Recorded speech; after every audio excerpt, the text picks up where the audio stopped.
બાલ દોસ્તો, આ કયું પ્રાણી છે? વાંદરા ભાઈને તો પૂંછડી હોય જ ને. સાચી વાત. આ છે વાંદરો ને તેની બાજુમાં એનું નાનું બચ્ચું બેઠું છે. છે ને સરસ? બાલ મિત્રો, પૂનમની રાત્રે તમે આકાશમાં ચાંદા મામાને જોયા છે? હે ને? કેવા સરસ સુંદર લાગે, એકદમ ધોળા ધોળા, નહીં? આ ચિત્ર જુઓ. જો બાલ દોસ્તો, આજે આ વાંદરા ભાઈ અને ચાંદા મામા વિશેની સરસ ગમ્મત ભરી વાર્તા હું તમને કહેવાનો છું. હા, વાર્તાનું નામ છે ચાંદો તળાવમાં. શું નામ છે? ચાંદો તળાવમાં. હા.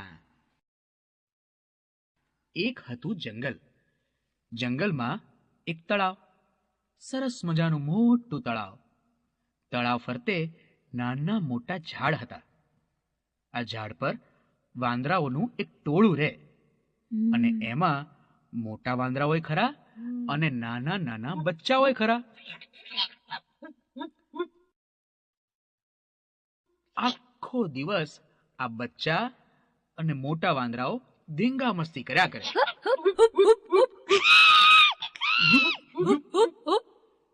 એક ડાળથી બીજે ડાળ ને બીજી ડાળથી ત્રીજે ડાળ, બસ કુદા કૂદ કુદા કૂદ કુદા કૂદ કર્યા કરે.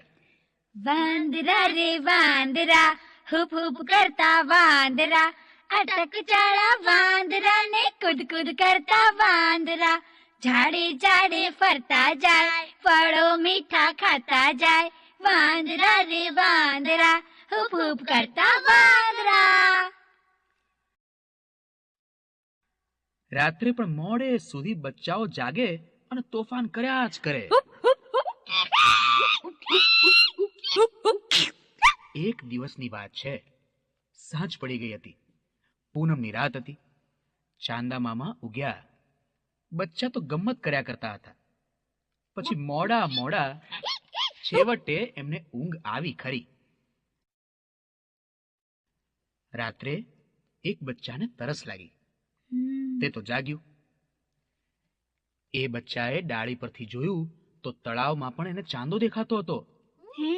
અને બચ્ચાને થયું, ચાંદા મામા પાણી પીવા ગયા હશે ને તળાવમાં પડી ગયા હશે. બિચારા મામા. હુપ હુપ, આ મામાને બહાર કાઢવા જોઈએ. ને પછી બચ્ચાએ વારા ફરથી એમના દોસ્તારોને જગાડ્યા. વડીલ વાંદરાને ખબર ન પડે ને એવી રીતે સૌ ચૂપચાપ જાગ્યા અને નક્કી કર્યું, એક પછી એક પૂંછડી પકડીને લટકીએ ને આ ચાંદાને બહાર કાઢીએ. હવે જે બચ્ચું જાગ્યું હતું તે સૌ પ્રથમ ડાળીએથી નીચે લટક્યું. તેની પાછળ તેની પૂંછડી પકડીને બીજું બચ્ચું લટક્યું. આમ બીજું, ત્રીજું, ચોથું, પાંચમું, છઠ્ઠું લટક્યું. હવે સાતમું બચ્ચું લટકવા જતું જ હતું, પણ ભાર વધી જવાથી એના હાથમાંથી પૂંછડી છટકી ગઈ ને બચારા બધા બચ્ચા પડ્યા પાણીમાં.